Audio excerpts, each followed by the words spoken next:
Welcome back to Beena's learning class. 8ാം ക്ലാസ്സിലെ ഫിസിക്സിൻ്റെ രണ്ടാമത്തെ ചാപ്റ്ററാണ് ഞങ്ങളെ മോഷൻ ആൻഡ് ഫോഴ്സ്, ചലനവും ബലവും. അപ്പം നമ്മൾ അതിൻ്റെ ഒരു പാർട്ട് ഇട്ടിട്ടുണ്ടായിരുന്നു, നിങ്ങൾ കണ്ടായിരുന്നോ? അതിനകത്തിൽ ആദ്യം എഴുതേണ്ട ഇതാവും ഞങ്ങളെ. അതായത് നമ്മുടെ മോഷനാണെങ്കിൽ രണ്ട് വിധമുണ്ട്. സ്റ്റേറ്റ് ഓഫ് റെസ്റ്റ് എന്ന് വെച്ച് കഴിഞ്ഞാൽ നിശ്ചലാവസ്ഥയിലിരിക്കുക. റെസ്റ്റ് ചെയ്യാന്ന് വെച്ചാൽ എന്താ? നിശ്ചലാവസ്ഥയിലേക്ക് ചലിക്കാത്തത് അല്ലേ. സ്റ്റേറ്റ് ഓഫ് മോഷൻ എന്ന് വെച്ചാൽ ചലനാവസ്ഥ, ചലിക്കുന്നത്. ഇത് ഏതാണെന്ന് അറിയുന്നതിനെയാണ് കേട്ടോ എന്ത് പറയുന്നത്? റഫറൻസ് ബോഡി എന്ന് പറയുന്നത്, അതായത് അവലംബക വസ്തു എന്ന് പറയുന്നത്. അപ്പോൾ ഈ പറഞ്ഞ മൂന്ന് കാര്യവും എന്താണ് എന്ന് ഇപ്പം ഞാൻ പറഞ്ഞു. റെസ്റ്റ് എന്താണ്, മോഷൻ എന്താണ്, റഫറൻസ് ബോഡി എന്താണ്. അപ്പോൾ അത് എന്താണ് എന്ന് നിങ്ങൾ അങ്ങ് എഴുതിയെടുക്കണേ നിങ്ങൾ കേട്ടോ. റെസ്റ്റ് എന്ന് വെച്ചാൽ എന്താണ്? Position of an object does not change with time. സമയത്തിനനുസരിച്ച് വസ്തുവിൻ്റെ സ്ഥാനം മാറുന്നില്ല എങ്കിൽ അത് റെസ്റ്റിലാണെന്ന് നമുക്ക് പറയാം കേട്ടോ. ഇപ്പം നമ്മൾ ഒരു മരം വെളിയിൽ നിൽക്കും, ട്രീസ് എന്ന് ഞാൻ കൊടുത്തേക്കുന്നത് എന്തോന്ന് അറിയാം. ഒരു മരം, ഞാൻ ഇച്ചിരി സ്പീഡിൽ പോകുന്നുണ്ട് കാരണം നമ്മൾ ഈ ചാപ്റ്റർ ഫുൾ ഇതിനകത്തിൽ ഇടുന്നുണ്ട് കേട്ടോ. ഒരു മരം നമ്മുടെ അയ്യത്ത് നിൽപ്പുണ്ടെങ്കിൽ രാവിലെ അത് പടിഞ്ഞാറ് വശത്തും ഉച്ചയ്ക്ക് അത് കിഴക്ക് വശത്തും ഒക്കെയാണോ കുഞ്ഞുങ്ങളെ നിൽക്കുന്നത്? അല്ല, ആ ഒരു മരം അവിടെ തന്നെയല്ലേ നിൽക്കുന്നത്. അപ്പോൾ അങ്ങനെ ഉള്ളതിനെയാണ് നമ്മൾ റെസ്റ്റ് എന്ന് ഉദ്ദേശിക്കുന്നത്. ഇതൊക്കെ ഞാൻ ഒരു എളുപ്പ വഴിക്ക് വേണ്ടി പറയുന്ന കാര്യങ്ങളാണ്, കാരണം നിങ്ങൾക്ക് അതിനെ എളുപ്പം മനസ്സിലാക്കുക എന്നുള്ളതാണ്. ഫിസിക്സ് എന്തോ ഒരു പേടിപ്പിക്കുന്ന സംഭവം അത് വിചാരിച്ചിരിക്കേണ്ട, എളുപ്പമാക്കാൻ വേണ്ടിയൊക്കെ നിങ്ങളെ ഇങ്ങനെയൊക്കെ ഞാൻ പറഞ്ഞു തരുന്നത് കേട്ടോ. പിന്നെ മോഷൻ എന്ന് വെച്ചാൽ ചലനം അല്ലേ. Position of an object change with respect to time. സമയത്തിനനുസരിച്ച് വസ്തുവിൻ്റെ സ്ഥാനമാറ്റത്തിനെയാണ് മോഷൻ എന്ന് പറയുന്നത്. നമ്പർ അടിസ്ഥാനത്തിൽ ഇതുപോലെ അങ്ങ് എഴുതിയെടുക്കുക കേട്ടോ. ഇനി 3 റഫറൻസ് ബോഡി. റഫറൻസ് ഒരു ഇച്ചിരി കട്ടിയാ കേട്ടോ. അവലംബക വസ്തു എന്താ നിങ്ങളെ? അവലംബക വസ്തു നോക്കിയേ. Reference body is the object with respect to which the state of rest or motion of an object is described. ഒരു വസ്തുവിൻ്റെ ചലനാവസ്ഥയോ നിശ്ചലാവസ്ഥയോ പ്രതിപാദിക്കാൻ നാം ഏതൊരു വസ്തുവിനെയാണോ അടിസ്ഥാനമാക്കി എടുക്കുന്നത് ആ വസ്തുവിനെയാണ് റഫറൻസ് ബോഡി അല്ലെങ്കിൽ അവലംബക വസ്തു എന്ന് പറയുന്നത്. മനസ്സിലാവും നിങ്ങളെ? ആ 3 എണ്ണം അതുപോലെ തന്നെ അങ്ങ് എഴുതിയെടുക്കണേ. അതായത് നമ്മുടെ ടെസ്റ്റിനകത്തിൽ ഇവിടെ പോയി ഇതാണ്.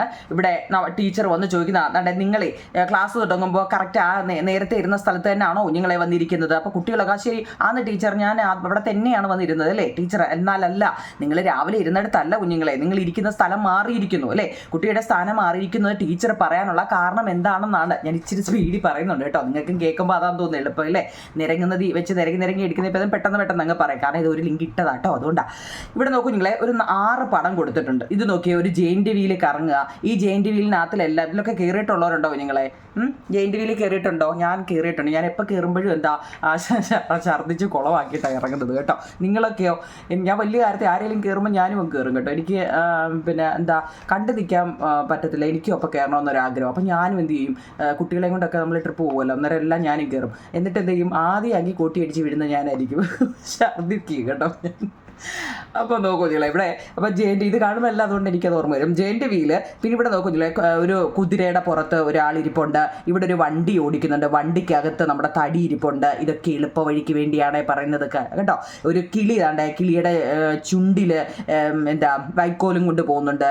നമ്മുടെ സൂര്യനും അതുപോലെ തന്നെ പ്ലാനറ്റ്സുകളുമാണ് ഈ എടുത്തിരിക്കുന്നത്. ഒരു മേശയുടെ മണ്ടയ്ക്ക് ഒരു ബുക്കിരിപ്പുണ്ട്. ഇതല്ലേ ഈ ഒരു വസ്തു ചലിക്കുന്നുണ്ടോ എന്ന് നമുക്ക് എങ്ങനെ മനസ്സിലാക്കാം?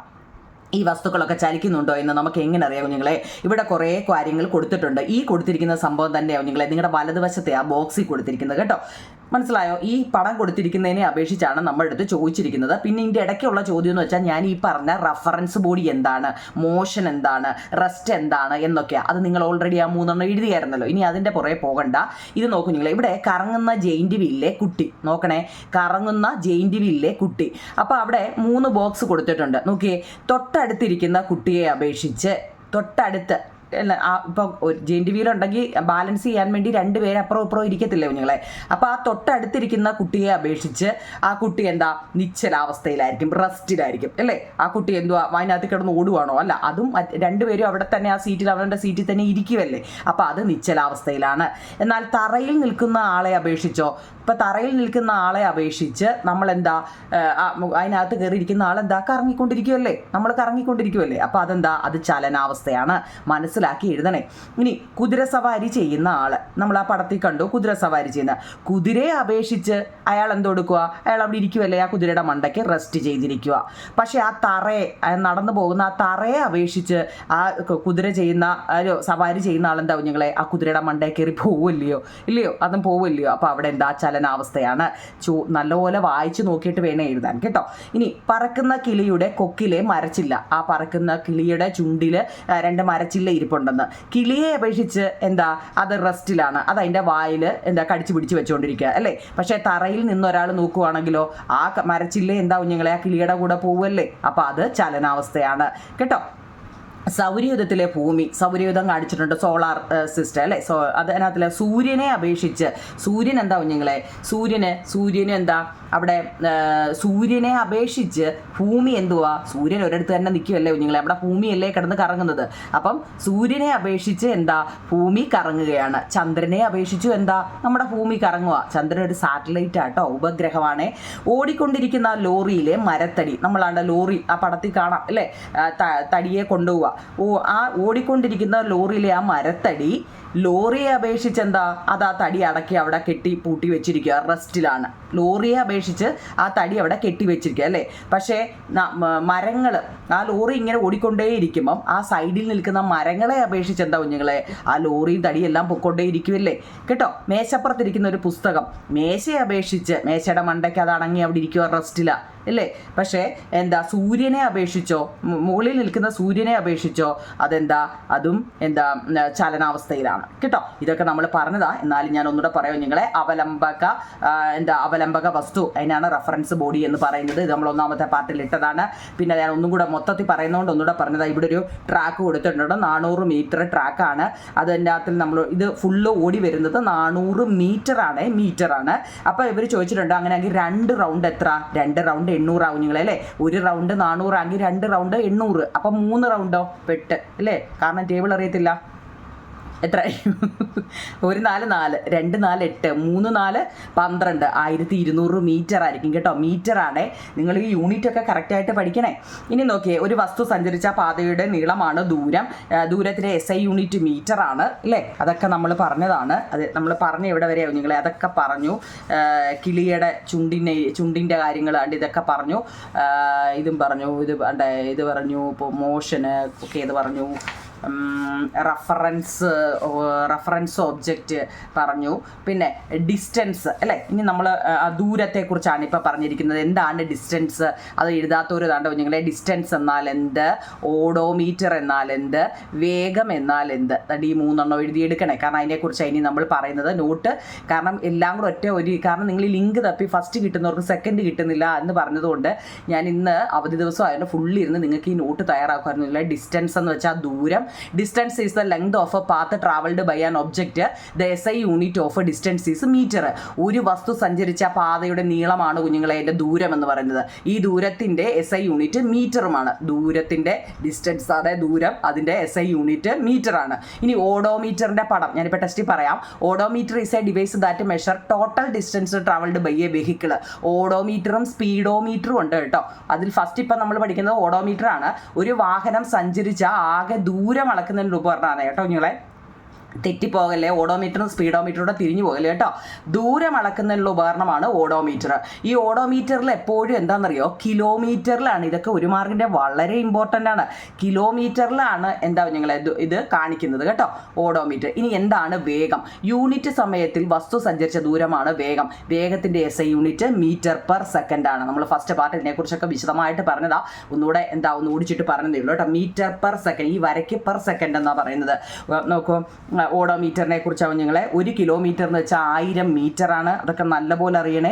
നിങ്ങൾക്ക് പരിചിതമായൊരു വാഹനം അതൊക്കെ പോട്ടെ. 1 കിലോമീറ്റർ എന്ന് വെച്ചാൽ 1000 ആണ്. അപ്പോൾ 2 കിലോമീറ്റർ എന്ന് പോയിച്ചാൽ 2000 മീറ്ററാണ് കേട്ടോ. ഇവിടെ ഒരു ട്രെയിനിൻ്റെ ഇത് കൊടുത്തിട്ടുണ്ട്. നമ്മൾ അതിൻ്റെ ആൻസർ എഴുതി പറഞ്ഞതാണ്.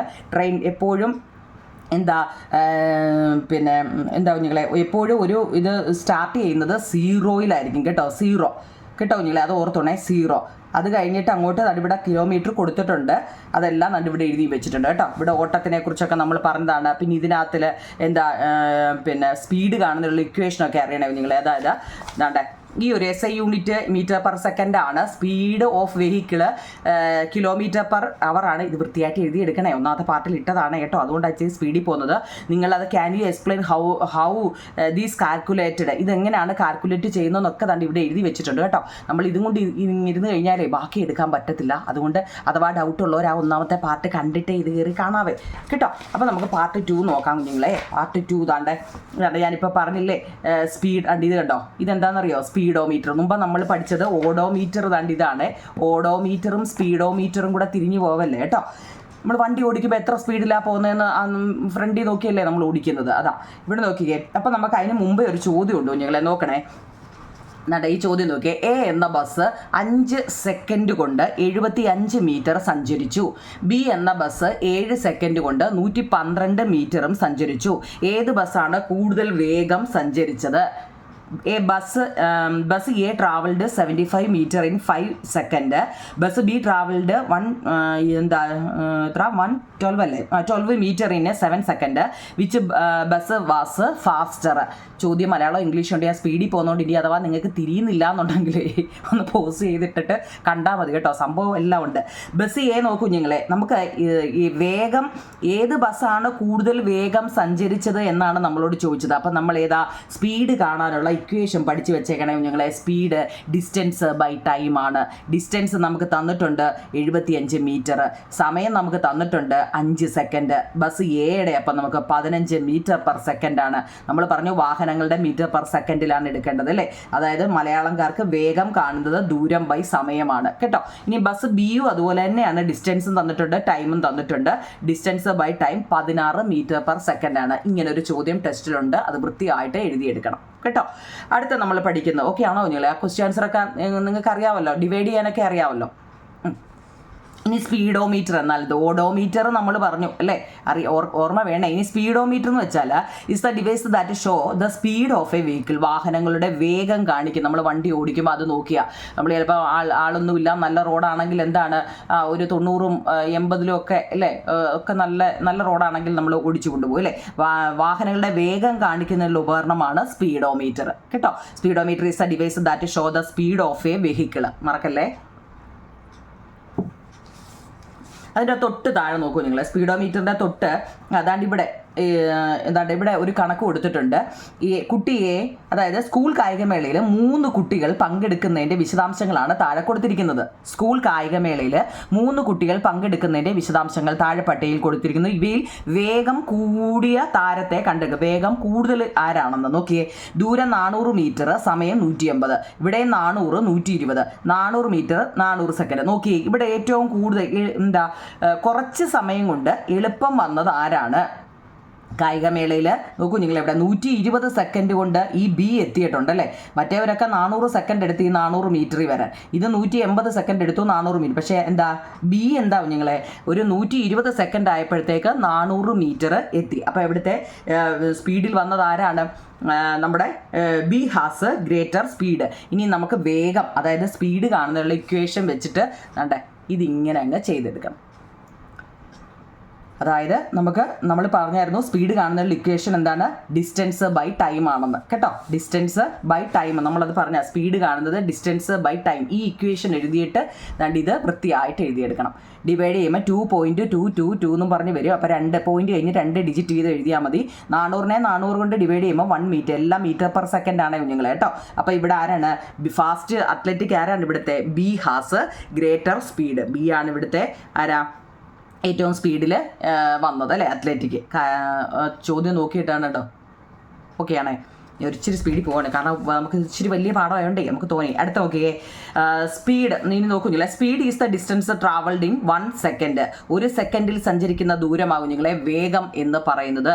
1 സെക്കൻഡാണ് സഞ്ചരിക്കുന്ന ദൂരമാണ് വേഗം എന്ന് പറയുന്നത്. വേഗത്തിൻ്റെ ഇംഗ്ലീഷാണ് സ്പീഡ് ഓക്കെ, ഇനി നോക്കിയേ, സമവേഗവും അസമവേഗവും എന്ന് വെച്ചാൽ യൂണിഫോം സ്പീഡും നോൺ യൂണിഫോം സ്പീഡും. ഇംഗ്ലീഷുകാർക്ക് എന്താവും നിങ്ങളെ യൂണിഫോം സ്പീഡും നോൺ യൂണിഫോം സ്പീഡും. മലയാളംകാർക്ക് സമവേഗം അസമവേഗം. സമവേഗവും അസമവേഗവും. If an object travelled equal distance in equal intervals of time it is a uniform speed. ഒരു വസ്തു തുല്യ സമയ ഇടവേളകളിൽ തുല്യ ദൂരം സഞ്ചരിക്കുന്നുവെങ്കിൽ അതിനെ എന്താ യൂണിഫോം സ്പീഡ് എന്നാ പറയുന്നത്. എന്തോന്ന് മനസ്സിലാവും നിങ്ങളെ? അതായത് നമ്മളിപ്പം നമ്മുടെ സ്കെയിലിനെ മെഷർ കൊടുത്തേക്കുന്നത് 1 കറക്റ്റായിട്ട് 1 കറക്റ്റായിട്ട് അടുത്ത 2 കറക്റ്റ് 3 കറക്റ്റായിട്ട് മെഷർ, അതിന് ഒരു മാറ്റവും ഇല്ലല്ലോ. അപ്പോൾ അങ്ങനെ കറക്റ്റായിട്ടുള്ള മെഷർ വരുന്നത് ഇവിടെ ക്ലോക്കിലെ സൂചി കണ്ട് അവർ കാണിച്ചിട്ടുണ്ട്. ഇതിനകത്തിൽ എന്തെങ്കിലും മാറ്റമുള്ളൂ. 1-ൽ നിന്നും നമ്മൾ 5 വരകൾ കഴിഞ്ഞ അടുത്തതിലോട്ട് വരുന്നത് അല്ലേ? വീണ്ടും 5 എണ്ണം കഴിഞ്ഞാണ് വീണ്ടും അല്ലേ? 5 അല്ല 5 അത് തന്നെ. 12 നിന്നും 5 10 15 ഇങ്ങനെയല്ലേ കുഞ്ഞുങ്ങളെ? അപ്പോൾ കറക്റ്റ് അതിനകത്തിൽ എന്തെങ്കിലും മാറ്റം ഉണ്ടോ? അപ്പോൾ അതെന്താ? യൂണിഫോം മോഷനാണ്. മനസ്സിലായോ? ഒരേ അളവായിരിക്കണം. ഒരു വസ്തു തുല്യ സമയ ഇടവേളകളിലെ തുല്യ ദൂരം സഞ്ചരിക്കുന്നുവെങ്കിൽ അതിനെ സമവേഗം അല്ലെങ്കിൽ യൂണിഫോം സ്പീഡ് എന്നാണ് പറയുന്നത്. അപ്പോൾ അതിൻ്റെ നേരെ ഓപ്പോസിറ്റ് അങ്ങ് പറഞ്ഞാൽ മതി. എന്താ? Non uniform. എന്താ? Not equal distance. നോട്ട് ഈ ഈക്വൽ ഡിസ്റ്റൻസ് മാറ്റിയിട്ട് നോട്ട് ചേർത്താൽ മതി അല്ലേ? അവിടെ എന്താ? ഒരു വസ്തു തുല്യമായ ഇടവേളയിലല്ല അല്ലേ തുല്യ ദൂരം സഞ്ചരിക്കുന്നുവെങ്കിൽ, അല്ലെങ്കിൽ എന്താണത്? നോൺ യൂണിഫോം അല്ലെങ്കിൽ അസമ വേഗമാണെന്ന്. മനസ്സിലായോ? യൂണിഫോം പഠിക്കുന്നവർക്ക് നോൺ യൂണിഫോം ഇതിൻ്റെ അകത്തിലൊരു നോട്ട് കയറ്റിയാൽ മതി കുഞ്ഞുങ്ങളെ കേട്ടോ. നോട്ട് എന്ന് വെച്ചാൽ ഇതല്ല, ഇതിൻ്റെ അല്ലാത്തത് കേട്ടോ. ഇനി അതിൻ്റെ തൊട്ട് താഴെ നോക്കൂ കുഞ്ഞുങ്ങളെ. ഇപ്പോൾ birds flying, human walking, a ball rolling etcetera do not move with uniform speed, they move with non uniform speed. നോക്കൂ കുഞ്ഞുങ്ങളെ, ഇവിടെ നമ്മൾ നടന്നു പോകുന്നതെല്ലാം കറക്റ്റ് അളവിലാണോ? അല്ലെങ്കിൽ എന്താ നമ്മൾ നടക്കുന്നിടത്തെല്ലാം സ്കെയിൽ വെച്ച് വരച്ച് വെച്ചാണ് ഇത്ര അളവ് എന്നല്ലേ? അങ്ങനെയാണെങ്കിൽ നമുക്ക് അതേ ചവിട്ടിപ്പാം. അല്ലാതാണെങ്കിൽ നമ്മൾ കറക്റ്റ് അളവിലാണോ നടന്നു പോകുന്നത്? അല്ല. എവിടെയെങ്കിലും ഒക്കെ കാലും വെച്ചാൽ ഇല്ലയോ? കാല് നിലത്ത് മുട്ടുന്നുണ്ടോ എന്ന് പോലും ചിലപ്പോൾ സംശയം തോന്നും. ഇല്ലയോ? സ്കൂളിൽ പോകുന്നേരം ഇല്ലയോ നിങ്ങൾ അങ്ങനെ ഇല്ലയോ? അതുപോലെ തന്നെ ബേർഡ്സ് ഫ്ലൈ ചെയ്യുന്നത് കറക്റ്റായ ഓർഡറിലാണോ അവർ പറന്നു പോകുന്നത്? അതുപോലെ തന്നെ ബാൾ റോളിങ്, ഒരു ബോൾ നമ്മൾ ഉരുട്ടി വിട്ടാലേ, പന്ത് നമ്മൾ ഉരുട്ടി വിട്ട് കഴിഞ്ഞാൽ അത് കറക്റ്റായ സമവേഗത്തിലാണോ പോകുന്നത്? അല്ല. അത് നോൺ യൂണിഫോം മോഷൻ എന്ന് വെച്ചാൽ കറക്റ്റായ ഇതിലാണോ നിങ്ങളെ പോകുന്നത്? അല്ല. അതുകൊണ്ട് അങ്ങനെയുള്ളതിനെയാണ് നമ്മൾ എന്ത് പറയുന്നത്? Non uniform. സംഭവം മനസ്സിലാവുന്നുണ്ടോ? ഒരേ കൃത്യമായ അളവിലാണെങ്കിൽ അത് യൂണിഫോം സ്പീഡ് എന്നാണ് അല്ലേ? നമ്മൾ ഇപ്പോൾ പറഞ്ഞ് സ്കൂളിൽ പോകുന്നതും പക്ഷി പറക്കുന്നതും അല്ലേ അങ്ങോട്ടും ഇങ്ങോട്ടും ഒക്കെ ചാടി തിരിഞ്ഞും ഒക്കെ പോകുന്നത് നോൺ യൂണിഫോമുമാണ് കേട്ടോ. എന്ന് വെച്ചാൽ അസമവേഗവുമാണ്. മനസ്സിലാക്കി പോണേ കേട്ടോ. ഇനി അപ്പോൾ അതിനെക്കുറിച്ചാവും ഞങ്ങൾ അതിൻ്റെ തൊട്ട് താഴെ നല്ലൊരു ബോക്സ് കൊടുത്തിട്ടുണ്ട്. ഞാൻ സ്പീഡാണെന്ന് എനിക്കറിയാം, കാരണം നമുക്ക് ഫുള്ള് വേണ്ടതുകൊണ്ടാണ് കേട്ടോ. ടെസ്റ്റും വായിക്കണം, ക്വസ്റ്റ്യൻ ആൻസറും പറയേണ്ടതുകൊണ്ടാണ് കേട്ടോ നിങ്ങളെ. ക്ലോക്കിൻ്റെ ഡയൽ ചിത്രത്തിൽ കൊടുത്തിരിക്കുന്നു. സെക്കൻഡ് സൂചിയുടെ അഗ്രത്തിൻ്റെ ചലനത്തെ അടിസ്ഥാനമാക്കി പട്ടിക പൂർത്തിയാക്കുക. വ്യത്യസ്ത ബിന്ദുക്കളുടെ ദൂരം ഒരു നൂല് കൊണ്ട്, ത്രെഡ്, ഇംഗ്ലീഷ് മീഡിയക്കാർക്ക് ഒരു ത്രെഡ് കൊണ്ട് അളന്നെഴുതാനാവും നിങ്ങളെ ചോദിച്ചേക്കുന്നത്. നോക്കിക്കേ, ഇവിടെ നമ്മൾ ഇപ്പോൾ എയിൽ നിന്നും സിയിലേക്ക്, എ എന്ന് പറയുന്ന ഇതാണ്. ഈ എയിൽ നിന്നും സിയിലേക്ക് എത്ര? 10 മിനിറ്റ് ആണ് അല്ലേ സമയം? അപ്പം നമുക്കറിയാം 10 മിനിറ്റ് ആണ് അല്ലേ. സിയിൽ നിന്നും എത്ര? ഇയിലേക്ക് നോക്കിയേ, അതും 10 മിനിറ്റ് ആണ്. അങ്ങനെ 10 മിനിറ്റ് ആണ്. ഇനി ഇതിൻ്റെ ദൂരം നമ്മളൊരു ത്രെഡ് ഉപയോഗിച്ച് എഴുതാനാണ്. ഇതെല്ലാം കറക്റ്റ് ഇല്ല. അപ്പോൾ ഇവിടെ 2 സെൻറ്റിമീറ്റർ ആയിരിക്കും കേട്ടോ. അതും കറക്റ്റായിട്ടായിരിക്കും. കാരണം എന്താ? ഇവിടെ കറക്റ്റ് യൂണിഫോമാണ്. അപ്പം നമ്മൾ നൂല് വെച്ച് അളക്കുമ്പോഴും കറക്റ്റ് ആയിരിക്കും കേട്ടോ. ഇവിടെ ഇപ്പം നമ്മൾ 3 എടുക്കുന്നെങ്കിൽ ഇതും 3 ആയിരിക്കും. കാരണം എന്താ? ഇതിന് ക്ലോക്കിന് എന്തെങ്കിലും മാറ്റം ഉണ്ടോ കുഞ്ഞുങ്ങളെ? മാറ്റം ഉണ്ടോ? ഇല്ല. ഇവിടെ അതുപോലെ നോക്കിക്കേ, എയിൽ നിന്ന് ഡിയിലേക്ക് 15 അല്ലേ? ഇവിടെ 2 തന്നെയാണ് കേട്ടോ. എങ്ങനെയാണ് വന്നതെന്ന് അറിയാമല്ലോ. 1 ഇവിടുന്ന് 2 എണ്ണം ഇങ്ങോട്ട് കേട്ടോ, 2. അങ്ങനെയാണെങ്കിൽ ഈ എയിൽ നിന്നും ഡിയിലോട്ട് നോക്കൂ നിങ്ങളെ. എയിൽ നിന്നും ഡിയിലോട്ടെന്ന് വെച്ചാൽ 1 2 3 കേട്ടോ. അങ്ങനെയാണ്. മറ്റേത് 1 2 2 അല്ലേ? അതാണ് ഈ 2. ഇതെന്താ? എയിൽ നിന്നും ഡിയിലോട്ട്, നിങ്ങൾക്ക് ആ പടം നോക്കിയാൽ അറിയാം. എയിൽ നിന്നും ഡിയിലോട്ട് 1 2 3, ആ 3 സെൻറ്റിമീറ്റർ അങ്ങ് എടുത്താൽ മതി കേട്ടോ. സ്കെയിൽ വെച്ച് അല്ല ത്രെഡ് വെച്ച് നൂല് വെച്ച് അളന്നെഴുതാനാണ് പറഞ്ഞത് കേട്ടോ. ഇവിടെ 15 അത്രേ ഉള്ളൂ. ഇനി ഓരോ 10 സെക്കൻഡിലും സഞ്ചരിച്ച ദൂരം എത്രയാണെന്നൊരു ചോദ്യം ചോദിച്ചിട്ടുണ്ടോ നിങ്ങളെ? ഓരോ 10, അതായത് what is the distance travelled in every 10 second? English മീഡിയക്കാർക്ക് എത്ര? 2 സെൻറ്റിമീറ്റർ ആണ് കേട്ടോ. അത് നമ്മൾ പറഞ്ഞാൽ ഇപ്പോൾ 2 വന്നാൽ എങ്ങനെയാണെന്നല്ലേ? ഓരോ 15 സെക്കൻഡിലും സഞ്ചരിച്ച ദൂരം എത്ര? 3 ആണ്. അപ്പം 3 കേട്ടോ. ഓക്കെ, തുല്യ ഇടവേളയിൽ സഞ്ചരിച്ച ദൂരം തുല്യമാണല്ലോ. വസ്തുക്കളുടെ ഇത്തരത്തിലുള്ള ചലനം സമവേഗത്തിലാണെന്ന് നമുക്ക് പറയാം. ഞാൻ ഈ വായിച്ച് പോകുന്നത് സ്പീഡായി പോയല്ലോ എന്ന് വിചാരിച്ച് നിങ്ങൾ പേടിക്കേണ്ട കുഞ്ഞുങ്ങളെ. പ്രധാനപ്പെട്ടതെല്ലാം ഞാൻ നോട്ട് എഴുതിയും അല്ലെങ്കിൽ ഞാൻ പറയുന്നുണ്ട് ഇത് പ്രധാനപ്പെട്ടതാ ടിക്കിട്ടോളാം കേട്ടോ. അങ്ങനെ നിങ്ങൾ ഞാൻ സ്പീഡിൽ പോയതുകൊണ്ട് മനസ്സിലായില്ല എന്ന് വിചാരിക്കില്ലേ, കാരണം എന്താ നോട്ട് ചെയ്യാൻ കാണിക്കുന്നുണ്ട് കേട്ടോ. ഇപ്പം യൂണിഫോമും നോൺ യൂണിഫോം വരെ നിങ്ങൾ പഠിച്ചല്ലോ, പഠിച്ചതല്ല എഴുതിയെടുക്കുക കേട്ടോ. അത്രയും ഓക്കെ ആണോ കുഞ്ഞുങ്ങളെ? ഈ നോൺ യൂണിഫോം മോഷൻ ഇത് എഴുതിയിട്ടെ. നോൺ യൂണിഫോം നിങ്ങൾ ഈ പക്ഷിയും ഇതൊന്നും എഴുതുന്നതിൽ നല്ലതേ ഇവിടെ നോട്ട് ഈക്വൽ എന്ന് കൊടുത്താൽ മതി കേട്ടോ. അതല്ല എന്നുള്ളത് കേട്ടോ, അത്രയും കൊടുത്താൽ. കാരണം ഇത് പഠിച്ചാൽ മതി, അപ്പം ലാഭമല്ലേ, അത്രയും ലാഭമല്ലേ. ഒരു വസ്തു തുല്യ സമയ ഇടവേളയിൽ തുല്യ ദൂരം സഞ്ചരിക്കുമെങ്കിൽ അത് സമവേഗത്തിലാണ്, നമ്മളിപ്പോൾ പറഞ്ഞു. ഓക്കെ ആണോ? എന്നാൽ നിത്യജീവിതത്തിലുള്ള ചലനങ്ങളെല്ലാം ഇത്തരത്തിലാണോ? നമ്മൾ ചെയ്യുന്ന ജോലികളെല്ലാം ഒരേ രീതിയിലുള്ള ഒരേ ചലനത്തിലാണോ കുഞ്ഞുങ്ങളെ? അല്ല. പക്ഷികൾ പറക്കുന്നതും മനുഷ്യർ നടക്കുന്നതും പന്തുരുളുന്നതും ഒന്നും സമവേഗത്തിലല്ല. ഇതെല്ലാം അസമവേഗത്തിലുള്ള ചലനങ്ങളാണ്. അസമവേഗത്തിൻ്റെ നിർവചനം ഒന്ന് എഴുതി നോക്കാനാണ് നമ്മൾ പറഞ്ഞത്. അത് ഈ നോൺ യൂണിഫോം മോഷൻ അങ്ങ് എഴുതിയാൽ മതി കേട്ടോ. അതായത് മറ്റേ നോട്ട് അങ്ങ് കൊടുത്താൽ മതി. സാവധാനം പോകുന്ന സൈക്കിൾ മുതൽ ചീറിപ്പായുന്ന വാഹനങ്ങൾ വരെ റോഡുകളിൽ നാം കാണാറില്ലേ? അമിത വേഗവും അശ്രദ്ധ മൂലവും റോഡ് അപകടങ്ങൾ നിത്യേനെ വാർത്തയാകാറുണ്ടല്ലോ. ഇത്തരം അപകടങ്ങൾ ഒഴിവാക്കാൻ നമുക്ക് എന്തെല്ലാം ചെയ്യാൻ കഴിയും? എന്തുകൊണ്ടാണ് ചലനം ഉണ്ടാകുന്നതെന്ന് ചിന്തിക്കൂ. അത് ഞാൻ എഴുതിയില്ല കുഞ്ഞുങ്ങളെ. അതെന്തുവാ റോഡിൽ നോക്കി നടക്കുക എന്നല്ലാതെ ഇപ്പം നമ്മൾ എന്താ ചെയ്യാനാണ്? അത് ഞാൻ എഴുതിയില്ല കേട്ടോ. കുറേയൊക്കെ ഞാൻ ഒഴിവായി, കാരണം ആവശ്യമില്ലാത്ത അതൊക്കെ ഞാൻ ഒഴിവാക്കി. അടുത്ത കുഞ്ഞുങ്ങളെ ബലം. ഇനി ഏറ്റവും പ്രധാനപ്പെട്ടാണ്, കാരണം ഒറ്റ ലിങ്കിൽ ഇതെല്ലാം കൂടെ അന്നേരം നിങ്ങൾക്ക് ഒരുപാടായിട്ട് അങ്ങ് തോന്നുന്നതുകൊണ്ട് ഞാൻ പ്രധാനപ്പെട്ടത് നോക്കി എഴുതി കേട്ടോ. അടുത്ത നമ്മൾ ബലം. ഇവിടെ നോക്കിക്കേ, ഒരാൾ വലിച്ചുകൊണ്ട് പോകുന്നു, ഒരാൾ തള്ളിക്കൊണ്ട് പോകുന്നു, ഒരാൾ ഭിത്തിയിലിട്ട് തെള്ളുന്നു. നമ്മുടെ ജോലിയാന്ന് തോന്നില്ലേ, ഒരു പരസ്പര ബന്ധമില്ലാതെ ചെയ്തുകൊണ്ടിരിക്കുന്നത്. ഒരാൾ വലിച്ചുകൊണ്ട് പോകുന്നു. ഇതാണോ ബലം എന്ന് പറയുന്നത്? Force applying only during. നോക്കണേ കുഞ്ഞുങ്ങൾ, ഇതാണ്ടേ എന്താണ് ബലം? Force applying only during pushing and pulling. Push ചെയ്യാന്ന് വെച്ചാൽ എന്താ കുഞ്ഞുങ്ങളെ?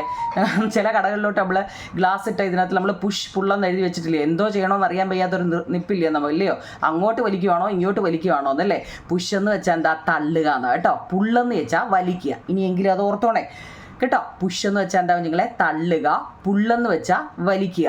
Force applied only during pushing and pulling. ബലം എന്നാൽ ഒരു തള്ളൽ അല്ലെങ്കിൽ വലിക്കൽ എന്നാണ് കേട്ടോ. തള്ളലെന്ന് വെച്ചാൽ നമ്മൾ തള്ളി കയറി പോകുന്ന ആ തള്ളലല്ല, അതാണ്ട് ഈ തള്ളലാണ് കേട്ടോ. ഒരാളുടെ കാറ് തള്ളിക്കൊണ്ട് പോകുന്നുണ്ടല്ലോ, നമുക്ക് ഈ അവസ്ഥകളൊക്കെ വന്നിട്ടുണ്ടല്ലേ, വഴി ചിലപ്പോൾ കിടന്നിട്ടുണ്ട്. പിന്നെ വലിച്ചുകൊണ്ട് പോകുന്നതുണ്ട് അല്ലേ? ഓക്കെ, ഭിത്തിയിലിട്ട് ഇത് തള്ളുക വലിക്കുക എന്നതാണ് കുഞ്ഞുങ്ങളെ ഇതുകൊണ്ട് ഉദ്ദേശിക്കുന്നത് കേട്ടോ. ഫോഴ്സ് എന്ന് വെച്ചാൽ എന്താണ്?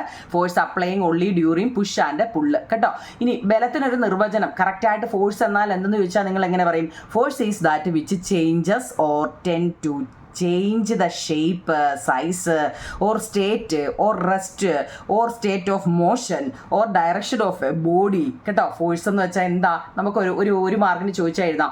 ഒരു വസ്തുവിൻ്റെ ചലനാവസ്ഥയ്ക്കോ നിശ്ചലാവസ്ഥയ്ക്കോ ആകൃതിക്കോ വലിപ്പത്തിനോ ചലനദിശയ്ക്കോ മാറ്റം വരുത്തുകയോ അതിനുള്ള പ്രവണത ഉളവാക്കുകയോ ചെയ്യുന്നത് എന്താണോ അതാണ് ഫോഴ്സ് എന്ന് പറയുന്നത് കേട്ടോ. ഫോഴ്സ് എന്നാൽ എന്തെന്ന് വെച്ചാൽ ഇംഗ്ലീഷ് മീഡിയക്കാർ ഇത് എഴുതിക്കോ നിങ്ങളെ. അതല്ല ഒരു മാർക്കിന് വൺ വേർഡൊക്കെ ചോദിക്കുന്നെങ്കിൽ ഇത് എഴുതിയാൽ മതി, ഒരു മാർക്കിനൊക്കെ അത് കേട്ടോ. ഇനി മലയാളം മീഡിയക്കാർക്ക് ഇതും എഴുതണം കേട്ടോ. അതാവും നിങ്ങളെ ഫോഴ്സ്. എൻ്റെ തൊട്ടിപ്പുറത്ത് കുറേ പടം കൊടുത്തിട്ടുണ്ട്. ഈ സന്ദർഭങ്ങളിലെല്ലാം ഒരു തള്ളൽ അല്ലെങ്കിൽ വലിക്കൽ കാണുന്നില്ലേ? ഇതാണ് ബലം. എന്നാൽ തള്ളുമ്പോഴും വലിക്കുമ്പോഴും മാത്രമാണോ നമ്മൾ ബലം പ്രയോഗിക്കുന്നത്? അങ്ങോട്ടും ഇങ്ങോട്ടും തള്ളുമ്പോഴും വലിക്കുമ്പോഴും ആണോ? കണ്ട് ഇവിടെ കുറേ പടം കൊടുത്തിട്ടുണ്ട്. ചപ്പാത്തി ഉണ്ടാക്കുന്നത് കണ്ടോ കുഞ്ഞുങ്ങളെ? അത് ഇടിച്ച് അല്ലേ, പൊടിയിട്ട് ഇടിച്ച് ചപ്പാത്തി ഉണ്ടാക്കുന്നില്ലേ? എന്നിട്ടോ അതിനെ റോളാക്കി ഉരുട്ടി അല്ലേ, അതിനെ ചപ്പാത്തിയുടെ പലക വെച്ച് അതിനെ ഉരുട്ടിയല്ലേ, എന്തൊക്കെയാണ് നമ്മൾ അതിനകത്ത് കാട്ടിക്കൂട്ടുന്നത് അല്ലേ? ബോൾ കളിക്കുന്നു അല്ലേ, ഇവിടെ ബോൾ തട്ടുന്നു, ഇവിടെ ഷട്ടിൽ ബാറ്റ് കളിക്കുന്നു. ഓരോരുത്തരും ഓരോ ജോലി ചെയ്തുകൊണ്ടിരിക്കുക. ഇവിടെ ആകൃതിക്ക് മാറ്റം വരുത്തുന്നതിനും ദിശ മാറ്റുന്നതിനും ചലിക്കുന്ന വസ്തുവിനെ നിശ്ചലമാക്കുന്നതിനും ബലം പ്രയോഗിക്കുന്നതായിട്ട് നമുക്ക് കാണാം ഇല്ലേ? ഇവിടെ ഓരോന്ന് ചെയ്യുന്നതിനും ഓരോ ബലമല്ലേ? ആകൃതിക്ക് മാറ്റം വരുത്തുന്നതിനും, അതായത് ചപ്പാത്തിയുടെ ആകൃതിക്ക് ഏത് ഷേപ്പ് വേണോ അതിൻ്റെ അനുസരിച്ച് നമ്മൾ ഓരോന്ന് ചെയ്യുന്നു അല്ലേ? അതുപോലെ ദിശ മാറുന്നതിന്, ഇപ്പോൾ ഒരു ബോൾ വരുമ്പോൾ അതിൻ്റെ ദിശയ്ക്കനുസരിച്ച് അത് പിടിക്കത്തില്ലേ? ചലിക്കുന്ന വസ്തുവിൻ്റെ നിശ്ചലമാക്കുന്നതിനും ബലം പ്രയോഗിക്കുന്നതും ഒക്കെ നമുക്ക് കാണാം. ബലത്തിനൊരു നിർവചനം നമ്മൾ എഴുതിയിട്ടുണ്ട്. ഈ സന്ദർഭങ്ങളിലെല്ലാം ബലം പ്രയോഗിക്കുന്നതിന് വസ്തുവുമായി നേരിട്ടുള്ള സമ്പർക്കത്തിലൂടെയാണ്. എല്ലാ സന്ദർഭങ്ങളിലും നേരിട്ട് സമ്പർക്കം നമ്മൾ പുലർത്താറുണ്ടോ? ഇവിടെ നോക്കൂ നിങ്ങളെ, ഈ സമ്പർക്കം എന്നൊക്കെ പറഞ്ഞു കഴിഞ്ഞാൽ എന്താണ് ഈ സമ്പർക്ക ബലവും സമ്പർക്കരഹിത ബലവും? അതാണ് ഇനി അടുത്ത പ്രധാനപ്പെട്ടത് കേട്ടോ. പ്രധാനപ്പെട്ടതെന്ന് ഞാൻ പറയുന്നുണ്ടേ. അപ്പം നോക്കിക്കേ, സമ്പർക്ക ബലവും നോക്കൂ നിങ്ങളെ. സമ്പർക്ക ബലം എന്നൊക്കെ വെച്ച് കഴിഞ്ഞാൽ കോണ്ടാക്ട് ഫോഴ്സ് എന്നാണ് കേട്ടോ. കേൾക്കുമ്പോൾ നമുക്ക് എന്തൊക്കെയോ ഇവിടെ അല്ലേ, എന്തൊക്കെയോ ഇവിടെ എന്താ ഇവിടെ നടക്കുന്നത് അല്ലേ. കോണ്ടാക്ട് ഫോഴ്സ് എന്ന് വെച്ചാൽ സമ്പർക്ക ബലം. നോക്കിക്കേ, the force experienced when object come into contact with each other is called contact force. ആ ഒരൊറ്റ വരി എഴുതിയാൽ മതി നിങ്ങളെ. വസ്തുക്കൾ പരസ്പരം സമ്പർക്കത്തിൽ വരുമ്പോൾ അനുഭവപ്പെടുന്ന ബലമാണ് സമ്പർക്ക ബലം അല്ലെ കോണ്ടാക്ട് ബലം. നമ്മുടെ ഇപ്പോൾ ഒരു ബോൾ എടുത്ത് നമ്മുടെ അടുത്തോട്ട് എറിയുമ്പോൾ നമ്മളത് പെട്ടെന്ന് കയറി പിടിക്കത്തില്ലേ, അല്ലെങ്കിൽ അത് നമ്മുടെ ശരീരത്തിൽ കൊള്ളാതെ നമ്മൾ മാറത്തില്ലേ കുഞ്ഞുങ്ങളെ, ഇല്ലയോ? ഇപ്പം ആ ചപ്പാത്തി ഉണ്ടാക്കുന്ന ആ പടം കാണിക്കുന്നു, ആ പടവുമായിട്ട് ബന്ധപ്പെട്ടാണ് ഈ ക്വസ്റ്റ്യൻ ആൻസർ വരുന്നത് കേട്ടോ. അപ്പോൾ അത് ഉണ്ടാക്കുമ്പോൾ നമ്മൾ ആ ചപ്പാത്തിയിൽ നമ്മൾ അങ്ങോട്ട് എന്ത് ചെയ്യുന്നു, കോണ്ടാക്ട് ചെയ്യുന്നുണ്ട് അല്ലേ, നമ്മളുമായിട്ട് അതും ഒരു കോണ്ടാക്റ്റ് ഉണ്ട്. മനസ്സിലാവുന്നുണ്ടോ? അതാണ് ഉദ്ദേശിക്കുന്നത്. വസ്തുക്കൾ പരസ്പരം സമ്പർക്കത്തിൽ വരുമ്പോൾ അനുഭവപ്പെടുന്ന ബലമാണ് സമ്പർക്ക ബലം അല്ലെങ്കിൽ കോണ്ടാക്ട് ഫോഴ്സ്. അങ്ങനെയാണെങ്കിൽ നോൺ കോണ്ടാക്ട് ഫോഴ്സോ സമ്പർക്കരഹിത ബലം. സമ്പർക്ക ബലവും സമ്പർക്കരഹിത ബലവും നോൺ കോണ്ടാക്ട് ഫോഴ്സ്. വസ്തുവുമായിട്ട് സമ്പർക്കമില്ലാത്ത വസ്തുവുമായിട്ട് സമ്പർക്കമില്ലാതെ അനുഭവപ്പെടുന്ന ബലമാണ് സമ്പർക്കരഹിത ബലം. ഒരു ഇതും ഇല്ലാതെ. ഇപ്പം ഞാൻ പറയട്ടെ കുഞ്ഞുങ്ങളെ, മേളിൽ നിന്നൊരു തേങ്ങ താഴെ വീഴുക, മുകളിൽ നിന്ന് താഴോട്ടൊരു തേങ്ങ വീണാൽ അതിൽ ആരെങ്കിലും സമ്പർക്കമുണ്ടോ? ഇല്ല. അത് മുകളിൽ ആ മരത്തേന്ന് അതങ്ങ് വീഴുക, അത് ആരുമായിട്ടും സമ്പർക്കമില്ല ഇല്ലേ. അങ്ങനെയൊക്കെ നമ്മൾ അതിനെക്കുറിച്ച് കുറേ ഇതുണ്ട് കേട്ടോ, എക്സാമ്പിൾ ഉണ്ട്. അപ്പം നമ്മളിപ്പോൾ പഠിച്ചത് കോണ്ടാക്ട് ഫോഴ്സും നോൺ കോണ്ടാക്ട് ഫോഴ്സും. നിങ്ങളെ കോണ്ടാക്ട് ഫോഴ്സ് ഇമ്പോർട്ടൻ്റ് ആണ്, നോൺ കോണ്ടാക്ട് ഫോഴ്സും എല്ലാം മലയാളവും ഇംഗ്ലീഷും എഴുതി വെച്ചിട്ടുണ്ട്, കാണാൻ പറ്റുന്നുണ്ടല്ലോ. എഴുതി വൃത്തിയായിട്ട് എഴുതിയെടുക്കണം. ഇനി അതിൻ്റെ തൊട്ട് താഴെ കുറേ ഒരു പടം തന്നിട്ടുണ്ട്, കാണാൻ പറ്റുന്നുണ്ടോ നിങ്ങളെ? മാഗ്നറ്റ് സേഫ്റ്റി പിന്നുമായിട്ട് പിടിച്ചേക്കുന്ന മാഗ്നറ്റ് സേഫ്റ്റി പിന്നുമായിട്ട്. പിന്നെ മരത്തേന്ന് മാങ്ങ പൊഴിഞ്ഞു വീഴുന്നു. ഒരു ആണിയിൽ ചുറ്റിയിലടിക്കുക, ചുറ്റിക കൊണ്ടടിക്കുക. പിന്നെ ശക്തമായ കാറ്റാണ്. ഇവിടെ ഒരാൾ നീന്തുകയാണ് അല്ലേ. ഓരോ ചിത്രത്തിലും പ്രയോഗിക്കപ്പെടുന്ന ബലം സമ്പർക്കത്തിലൂടെയാണോ അതായത് കോണ്ടാക്റ്റ് ആണോ നോൺ കോണ്ടാക്റ്റ് ആണോ എന്ന് എഴുതാനാവും നിങ്ങളെ ചോദിച്ചിരിക്കുന്നത്. അപ്പം ഞാൻ എഴുതിയിട്ടുണ്ട്. ഇംഗ്ലീഷുകാർക്ക് സിറ്റുവേഷൻസ്, മലയാളംകാർക്ക് സന്ദർഭം, ഫോഴ്സ് ബലം, contact and non contact force. നോക്കിയേ, ഒന്നാമത്തെ മാംഗോ ഫാളിങ് ഡൗൺവേർഡ്. മാങ്ങ താഴേക്ക് വീഴുന്നു. അതെന്താണ്? മുകളിൽ നിന്ന് താഴോട്ട് വീഴുന്നത്. അവിടെ ഗുരുത്വാകർഷണ ബലം അറിയോ? ന്യൂട്ടൻ്റെ ഒന്നാം ചലന നിയമമൊക്കെ അറിയാവോ നിങ്ങളെ? അതൊക്കെ പോട്ടെ. ഗ്രാവിറ്റേഷണൽ ഫോഴ്സ് ആണ് കേട്ടോ. ആകർഷണ ബലമാണ് കേട്ടോ. ഏത് ബലമാണെന്ന് ചോദിച്ചു കഴിഞ്ഞാൽ ഗുരുത്വാകർഷണ ബലമാണ്. അതെന്താണ്? Non contact. അതൊരു കോണ്ടാക്റ്റ് അല്ല, നോൺ കോണ്ടാക്റ്റ് അല്ലെങ്കിൽ സമ്പർക്കരഹിത ബലമാണ് കേട്ടോ. ബലമാണ്. ഞാൻ ഒന്നും ബലം എന്ന് എഴുതിയിട്ടില്ല, എല്ലാം ബലമാണ് കേട്ടോ. ഇനി leaves swaying in the wind. കാറ്റിൽ ആടി ഉലയുന്ന ഇലകൾ. ഇംഗ്ലീഷ് മീഡിയക്കാർക്ക് കാറ്റിൽ, ഇംഗ്ലീഷും മലയാളം എഴുതിയിട്ടുണ്ടാവുന്നില്ല. കാറ്റിൽ ആടി ഉലയുന്ന ഇലകൾ. ഇവിടെ ഏതാണ്? അവിടെ ഫോഴ്സ് കാറ്റാണ്. അവിടെ കാറ്റിൻ്റെ ബലമാണ് അല്ലേ, ഫോഴ്സ് ഓഫ് വിൻഡ്. അപ്പോൾ അവിടെ കാറ്റ് വന്ന് അടിക്കുമ്പോഴാണ്. അപ്പോൾ അവിടെ ഒരു കോണ്ടാക്റ്റ് ഉണ്ടല്ലോ. കാറ്റ് വന്ന് എന്തിലടിച്ചു? ഇലയിൽ. അപ്പോൾ രണ്ടെണ്ണം അവിടെ ഇല്ലേ. കാറ്റ് വന്ന് ഇലയിലാണ് അടിച്ച് ഇലകൾ അനങ്ങിയത് അല്ലേ. അപ്പോൾ അവിടെ കോണ്ടാക്റ്റ് ഉണ്ട്. അവർ തങ്ങളിൽ രണ്ടുകൂടെ സമ്പർക്കമുണ്ട്. സമ്പർക്ക ബലം കേട്ടോ, കോണ്ടാക്ട് ഫോഴ്സ്. അടുത്തത് മാഗ്നറ്റ് അട്രാക്ട് സേഫ്റ്റി പിന്ന്. കാന്തം പിന്നിനെ ആകർഷിക്കുന്നത്. അതെന്താണ്? ഒരു മാഗ്നറ്റിക് ഫോഴ്സ് ആണ്, കാന്തിക ബലമാണ്. അവിടെ കാന്തം, നമ്മളിപ്പോൾ ഇതൊരു കാന്തമാണെന്നുണ്ടെങ്കിൽ നമ്മൾ അതിൻ്റെ ദൂരെ കൊണ്ട് അതിനോട് അടുത്ത് ചെല്ലുന്നുണ്ടോ? നിങ്ങൾ അങ്ങോട്ട് ചെല്ലുന്നുണ്ടോ? ഇല്ല. ദൂരെ ഇരുന്നാലും മതി. നമ്മൾ മാഗ്നറ്റ് എന്നൊരു പാഠം പഠിച്ചത് ഓർമ്മയുണ്ടോ? അതിനകത്തിൽ കയറി പിടിക്കുന്നു. അപ്പോൾ അവിടെ കോണ്ടാക്റ്റ് ഇല്ല, നോൺ കോണ്ടാക്റ്റ് ആണ്. അവർ തങ്ങളിൽ കോണ്ടാക്റ്റ് ഇല്ല. ദൂരെ നിന്നാലും മാഗ്നറ്റ് കയറി അട്രാക്റ്റ് ചെയ്യും അല്ലേ. അടുത്തത് ഹാമറിങ് എ നെയിൽ. ഒരാണി ചുറ്റികൊണ്ട് അടിക്കുന്ന പടമുണ്ട് അല്ലേ. അവിടെ force on hammer on nail. അവിടെ ആ ആണിയെ ആ ചുറ്റിക വെച്ചടിക്കുകയാണ്. അപ്പോൾ ആണിയും ചുറ്റികയില്ലേ നിങ്ങൾ? അവിടെ ആണിയെയാണ് ചുറ്റിക വെച്ച് അടിക്കുന്നത്. അപ്പോൾ അവിടെ കോണ്ടാക്റ്റ് ഫോഴ്സ് ആണ്. ഇതിൻ്റെ എല്ലാം മലയാളം എഴുതി മേളി വെച്ചിട്ടുണ്ട്. കോണ്ടാക്റ്റ് ഫോഴ്സ് എന്ന് വെച്ചാൽ സമ്പർക്ക ബലമാണ്. നോൺ കോണ്ടാക്റ്റ് എന്ന് വെച്ചാൽ സമ്പർക്കരഹിത ബലമാണ് കേട്ടോ. ഓക്കെ ആണോ? അടുത്തത് സ്വിമ്മിങ്, നീന്തലുണ്ട്. നീന്തുന്ന നോക്കിയേ, ഫോഴ്സ് ഓഫ് വാട്ടർ. വെള്ളവും നീന്തുന്ന ആളും തമ്മിൽ, വെള്ളം ഉണ്ടല്ലോ അവിടെ, വാട്ടർ. ആ വെള്ളത്തിൽ ആരാണോ നീന്തുന്ന ആ വ്യക്തി ആ വെള്ളത്തിനകത്തുണ്ട് അല്ലേ. അപ്പോൾ അവർ തങ്ങളിൽ എന്തുകൊണ്ട്? കോണ്ടാക്റ്റ് ഉണ്ട്. അപ്പോൾ ഇതിനകത്തിൽ കോണ്ടാക്റ്റ് ഇല്ലാത്തത് അവിടെ മാഗ്നറ്റ് മാത്രമേ ഉള്ളൂ. നിങ്ങൾ മാഗ്നറ്റ് അട്രാക്റ്റ് ചെയ്യുന്നത് മാത്രമേ ഉള്ളൂ അവിടെ കോണ്ടാക്റ്റ് ഇല്ലാത്തത്. ഓക്കെ ആണോ? അത് ഫില്ല് ചെയ്തല്ലോ. ഇത് അതുപോലെ തന്നെ മലയാളവും ഇംഗ്ലീഷും എഴുതിയെടുക്കണം കേട്ടോ. എഴുതാത്ത ആരുമില്ലല്ലോ. ഇനി അടുത്തത് ബലത്തിൻ്റെ യൂണിറ്റ് ന്യൂട്ടൺ ആണ്. നോക്കൂ കുഞ്ഞിലെ, അടുത്തത് ഘർഷണ ബലത്തെക്കുറിച്ചാണ് നമ്മൾ പഠിക്കുന്നത്. ബലത്തിൻ്റെ യൂണിറ്റ് ന്യൂട്ടൺ ആണ്. ഇവിടെ ഒരു പടം കണ്ട ന്യൂട്ടനെ അറിയാമോ? അല്ലേ, വസ്തുക്കൾ പരസ്പരം സമ്പർക്കത്തിൽ വരുമ്പോൾ അനുഭവപ്പെടുന്ന ബലമാണ് സമ്പർക്ക ബലം. വസ്തുവുമായിട്ട് സമ്പർക്കം ഇല്ലാതെ അനുഭവപ്പെടുന്ന ബലത്തെ സമ്പർക്കരഹിത ബലമെന്നും നമ്മളിപ്പോൾ പഠിച്ചു. ബലത്തിൻ്റെ മുമ്പ് നമ്മൾ കുറേ യൂണിറ്റ് മീറ്റർ പെർ സെക്കൻഡും ഒക്കെ നമ്മൾ ഇപ്പോൾ പഠിച്ചില്ലേ, മീറ്റർ പെർ സെക്കൻഡ് അറിയണേ അത്. പിന്നെ ബലത്തിൻ്റെ യൂണിറ്റ് ന്യൂട്ടൺ ആണ്. ഫോഴ്സ് അല്ലേ നിങ്ങളെ ബലം, ഫോഴ്സിൻ്റെ യൂണിറ്റ് എന്ന് പറയുന്നത് എന്താണ്? ന്യൂട്ടൺ ആണ് കേട്ടോ. ന്യൂട്ടൺ, ബലത്തിൻ്റെ യൂണിറ്റ് ന്യൂട്ടൺ ആണ്. ഇത് എൻ എന്ന ക്യാപിറ്റൽ അക്ഷരം കൊണ്ട് നമ്മൾ ഈ യൂണിറ്റ് ഒക്കെ ശാസ്ത്രജ്ഞന്മാരെ കണ്ടുപിടിച്ചതാണെങ്കിൽ അവരുടെ പേരിൻ്റെ ആദ്യത്തെ അക്ഷരമായിരിക്കും കേട്ടോ. അത് ഓർത്തോണേ നിങ്ങൾ, ഇവിടെ പറയുന്നുണ്ട് അത് തന്നെ. എൻ എന്ന അക്ഷരം കൊണ്ട് സൂചിപ്പിക്കാം. ശാസ്ത്രജ്ഞൻ്റെ പേര് ഏതാ? സർ ഐസക് ന്യൂട്ടൻ്റെ എന്നാണ് ഇവിടെ ഈ എൻ കേട്ടോ. ആദ്യ അക്ഷരമായതുകൊണ്ടാണ് ഇംഗ്ലീഷിലെ വലിയ അക്ഷരം ഉപയോഗിക്കുന്നതെന്നും അറിയാമല്ലോ കേട്ടോ. ഈ എന്ന് ബലത്തിൻ്റെ യൂണിറ്റ് ന്യൂട്ടൺ ആണ്. എൻ എന്ന അക്ഷരം കൊണ്ടാണ് അത് സൂചിപ്പിക്കുന്നത്. ഈ എന്ന് ക്യാപിറ്റൽ ലെറ്റർ ആയത് എന്തുകൊണ്ടാണെന്ന് ചോദിച്ചു കഴിഞ്ഞാൽ നമ്മുടെ ഈ ന്യൂട്ടൺ ആണ് ഇത് കണ്ടുപിടിച്ചത്.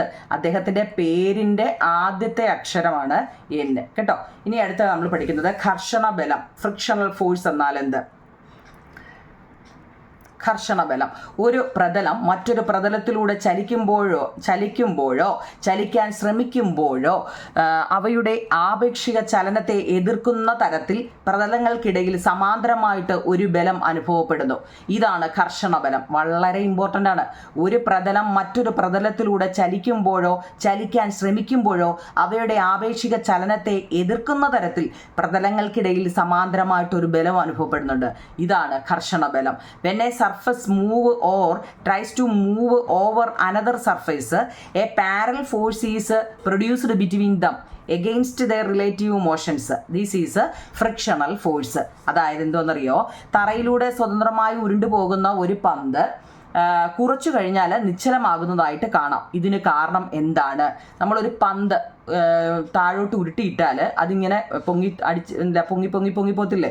അത് അതിനെക്കുറിച്ചാണ്. ഒരു വശം മിനുസമുള്ളതും മറുവശം പരുപരുത്തതുമായ ഒരു മരക്കട്ട എടുക്കുക. മിനുസമുള്ള പ്രതലം ഇവിടെ കൊടുത്തിട്ടുണ്ടോ നിങ്ങളുടെ ചരിവിലൂടെ? മിനുസമുള്ള പ്രതലം എങ്ങനെയാണെന്നൊന്നും കൂടെ നോക്കിക്കേ.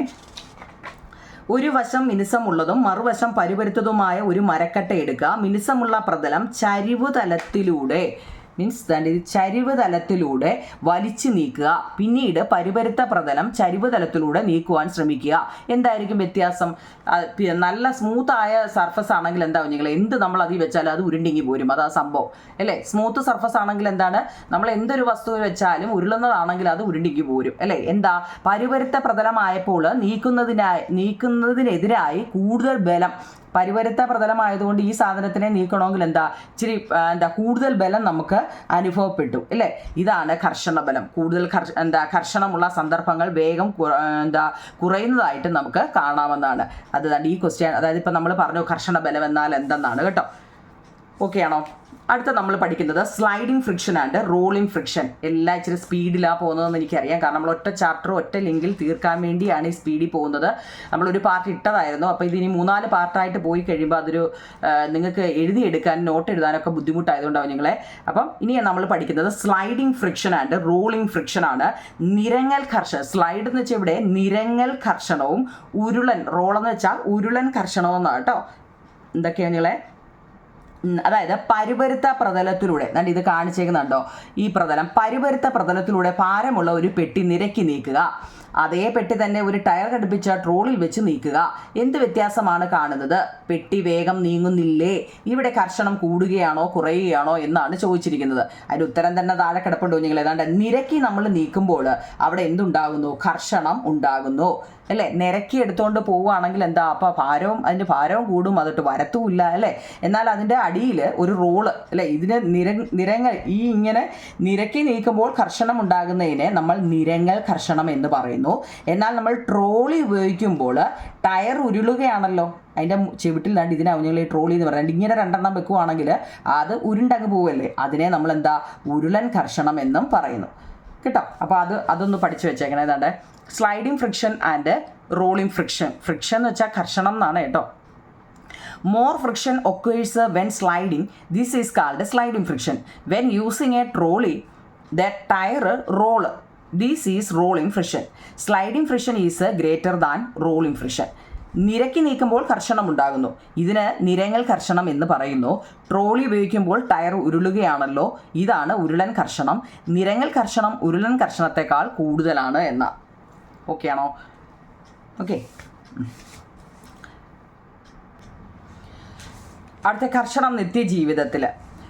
നിങ്ങളുടെ കൈപ്പത്തികൾ കൂട്ടി ഉരസി നോക്കാൻ പറഞ്ഞിട്ട്. നമ്മുടെ കൈയുടെ കൈപ്പത്തികളുണ്ടല്ലോ നിങ്ങൾ, അതിങ്ങനെ കൂട്ടി ഒന്ന് ഉരസി നോക്കാൻ. ചൂട് അനുഭവപ്പെടുന്നില്ലേ? തീപ്പെട്ടിക്കൊള്ളി ഉരസുമ്പോഴും ലൈറ്റർ കത്തിക്കുമ്പോഴും ഇത് തന്നെയാണ് സംഭവിക്കുന്നതെന്ന്. അതായത് ഇവിടെ ഒരു പിക്ചർ കൊടുത്തിട്ടുണ്ട്. കർഷണം മൂലമുള്ള മറ്റു പ്രയോജനങ്ങൾ എന്തെല്ലാമാണ്? മീൻസ് എല്ലാത്തിൻ്റെയും ക്വസ്റ്റ്യൻ ആൻസർ നമ്മൾ എഴുതിയിട്ടുണ്ടോ നിങ്ങൾ കേട്ടോ. അത് നിങ്ങൾ വൃത്തിയായിട്ട് എഴുതിയെടുക്കുക. പിന്നെ ഞാൻ ഈ ടെസ്റ്റ് ഓടിച്ചിട്ടൊന്ന് വായിച്ച് കാണിക്കുന്നുണ്ട് കേട്ടോ. നമ്മൾ ഈ വായിക്കാനാണെങ്കിൽ ഇത് കറക്റ്റ് ഒരു 4-5 ലിങ്കിനുള്ള വായിക്കാനുണ്ട് കുഞ്ഞുങ്ങളെ. അതിപ്പോൾ നമ്മൾ അത്രയും സമയം എടുക്കാതെ ഒറ്റയടിക്ക്, കാരണം ഇപ്പം എനിക്ക് ഒന്ന് രണ്ടാമത്തെ ചാപ്റ്റർ എല്ലായിടും എടുത്തന്നല്ലേ, അതുകൊണ്ട് ഞാൻ കുറച്ചുകൂടെ അങ്ങ് സ്പീഡിൽ എടുത്തതാണ്.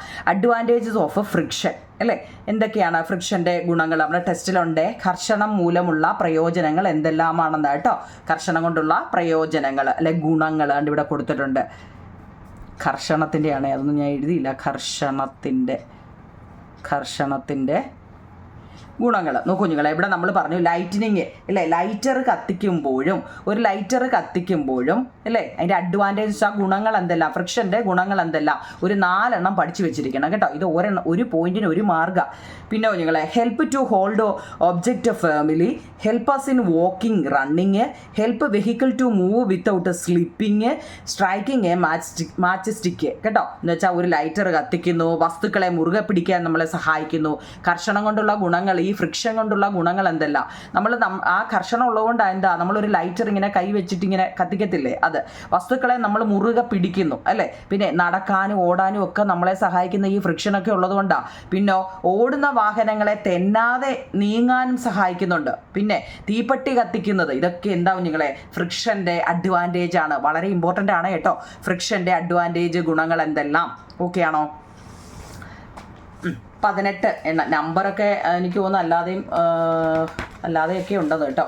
അപ്പോൾ ഇത് ഇത്രയും ഓക്കെ ആണോ നിങ്ങൾ ഇവിടെ വരെ? ഇനി നോക്കിയേ, കർഷണം കൊണ്ടുള്ള പ്രയോജനങ്ങൾ നമ്മൾ എഴുതി. അങ്ങനെയാണെങ്കിൽ എല്ലായ്പ്പോഴും ഈ കർഷണം പ്രയോജനകരമാവണമെന്നുണ്ടോ? അഡ്വാൻറ്റേജ് മാത്രമാണോ കുഞ്ഞുങ്ങൾ? അതിൻ്റെ ഡിസഡ്വാൻറ്റേജ് ദോഷങ്ങളും കാണുമായിരിക്കുമല്ലോ. നോക്കിക്കേ, ടയറിൻ്റെ തേയ്മാനം. ഇങ്ങനെ ഇരുന്നൊരു ടയർ ഓടി ആണ്ട് ഈ പരിവായി അല്ലേ. ഇതിപ്പോൾ തെന്നിയില്ലേ ഉള്ള ദിശയില്ലേ. നോക്കി എൻ്റെ അവസ്ഥ, ടയറിൻ്റെ തേയ്മാനം. ഇനി നമ്മുടെ കാൽമുട്ടിൻ്റെ തേയ്മാനം ഇല്ലേ. ഇപ്പം എല്ലാവർക്കും എന്താ, നടുവിന് വേദന, കാൽമുട്ട് വേദന, അതേ ഉള്ളൂ ഇല്ലേ. ആരോട് ചോദിച്ചാലും നടുവിന് വേദന, കാൽമുട്ട് വേദന. ഞാൻ ഉൾപ്പെടെ പറയുക കുഞ്ഞുങ്ങളെ കേട്ടോ. കർഷണം കൊണ്ടുള്ള പ്രയോജനങ്ങൾ മനസ്സിലാക്കിയല്ലോ. എല്ലായ്പ്പോഴും കർഷണം പ്രയോജനകരമാണോ? താഴെ കൊടുത്തിരിക്കുന്ന സന്ദർഭം വിശകലനം ചെയ്ത് എഴുതും. നോക്കൂ കുഞ്ഞുങ്ങളെ, കർഷണം കൊണ്ടുള്ള ദോഷങ്ങൾ എന്തെല്ലാമാണ്. അതിൻ്റെ തൊട്ട് താഴെ ഞാൻ ഇവിടെ എഴുതി വെച്ചിട്ടുണ്ട്, ചെറുത് നോക്കി. Surface in contact wears out, energy loss in the form of heat, slow down the speed. അതായത് സമ്പർക്കത്തിൽ വരുന്ന ഭാഗത്തിന് തേയ്മാനം സംഭവിക്കുന്നു, താപത്തിൻ്റെ രൂപത്തിലുള്ള ഊർജ്ജനഷ്ടം, വേഗത കുറയ്ക്കുക. ഇതെല്ലാം എന്താണ്, ഡിസഡ്വാൻറ്റേജ് ഓഫ് ഫ്രിക്ഷൻ ആണ് കേട്ടോ. എന്ന് വെച്ചാൽ ഫ്രിക്ഷൻ എന്ന് വെച്ചാൽ എന്തായിരുന്നു നിങ്ങളെ വരുന്ന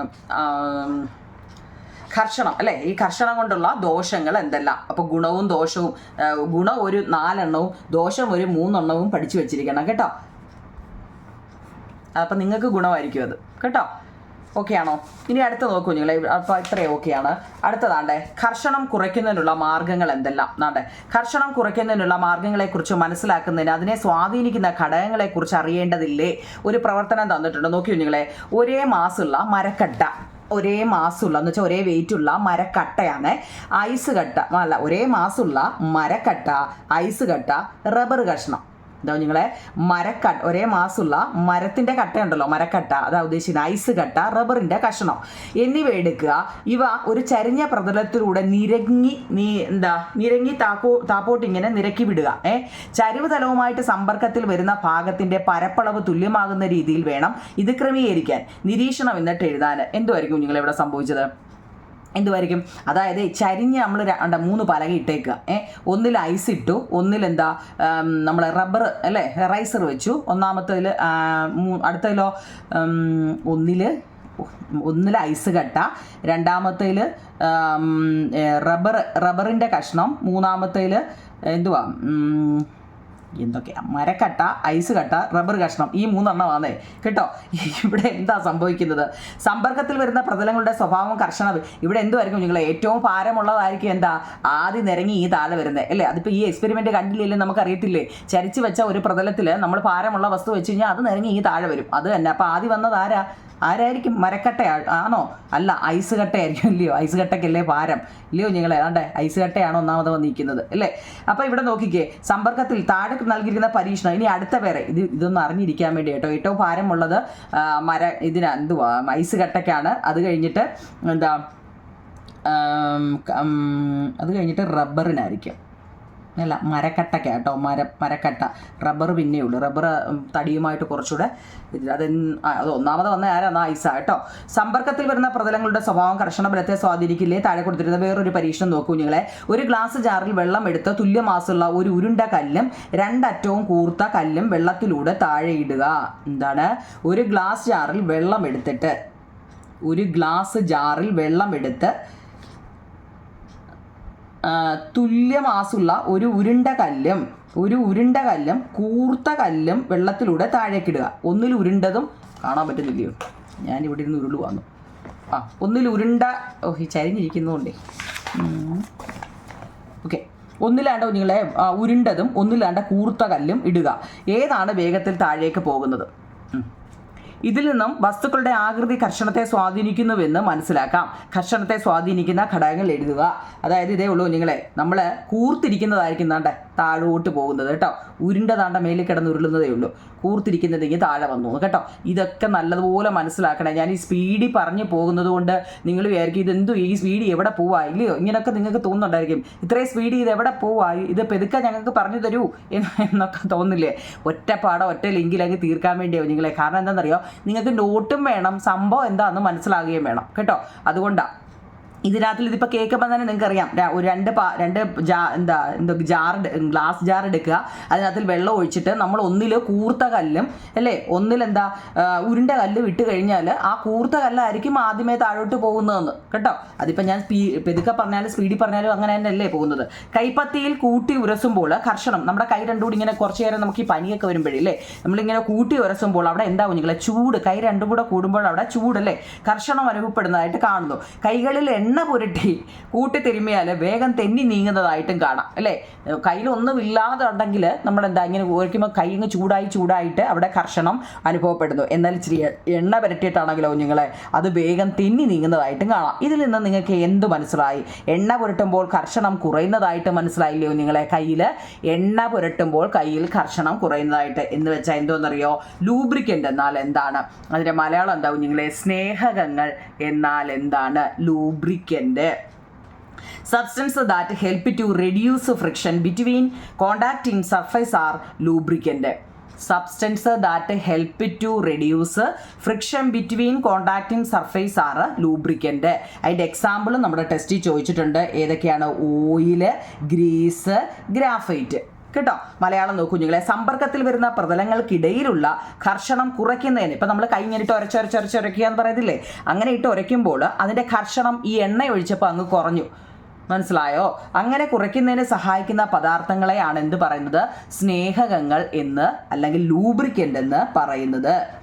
ഓയില്, ഗ്രീസ്, ഗ്രാഫൈറ്റ് ഇതെല്ലാം ഇതിന് എക്സാമ്പിളാണ് കേട്ടോ. നമ്മുടെ ടെസ്റ്റിലെ ചോദ്യങ്ങളാണ്. ഇനിയും നോക്കൂ നിങ്ങളെ, ഖരാവസ്ഥയിലുള്ള ഒരു സ്നേഹമാണ്. നോക്കണേ നിങ്ങളെ, അത് വളരെ ഇമ്പോർട്ടൻ്റ് ആണ്. ഖരാവസ്ഥയിലുള്ള ഒരു സ്നേഹകമാണ്, ഞാനത് എഴുതി കാണണമല്ലോ. ഖരാവസ്ഥയിലുള്ള ഒരു സ്നേഹകമാണ് graphite. Graphite is a solid lubricant. എല്ലാ ക്വസ്റ്റ്യൻ ആൻസറും ഞാൻ ഈ സ്പീഡിൽ പറഞ്ഞെങ്കിലും എല്ലാത്തിൻ്റെയും നോട്ട് ഞാൻ എഴുതിയിട്ടുണ്ടോ നിങ്ങളെ? ഞാൻ ഈ പേപ്പറിലില്ലാത്തത് ഞാൻ ടെസ്റ്റിൽ പറയുന്നുണ്ട്. ടെസ്റ്റിലെല്ലാം വരച്ചും ടിക്കിട്ടും ഇത് പ്രധാനപ്പെട്ടതെന്നും പറയുന്നുണ്ട് കേട്ടോ.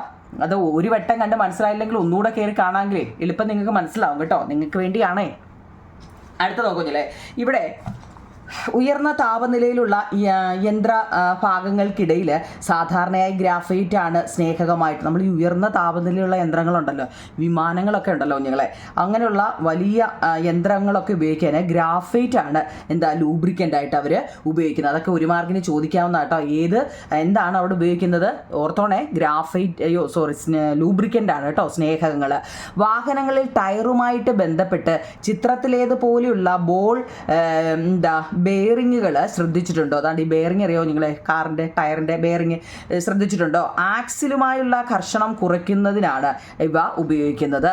വിമാനം, തോണി എന്നിവ പ്രത്യേക ആകൃതിയിൽ നിർമ്മിച്ചിരിക്കുന്നത് എന്തിനാണ്? വിമാനം എന്തിനാണ് നിങ്ങളെ ഇങ്ങനെ ഈ ആകൃതി കൊടുത്തിരിക്കുന്നത്? അല്ലെ വള്ളം അല്ലെ തോണി എന്തിനാ ഈ ആകൃതിയിൽ കൊടുത്തിരിക്കുന്നത്? എന്തുകൊണ്ടായിരിക്കാം?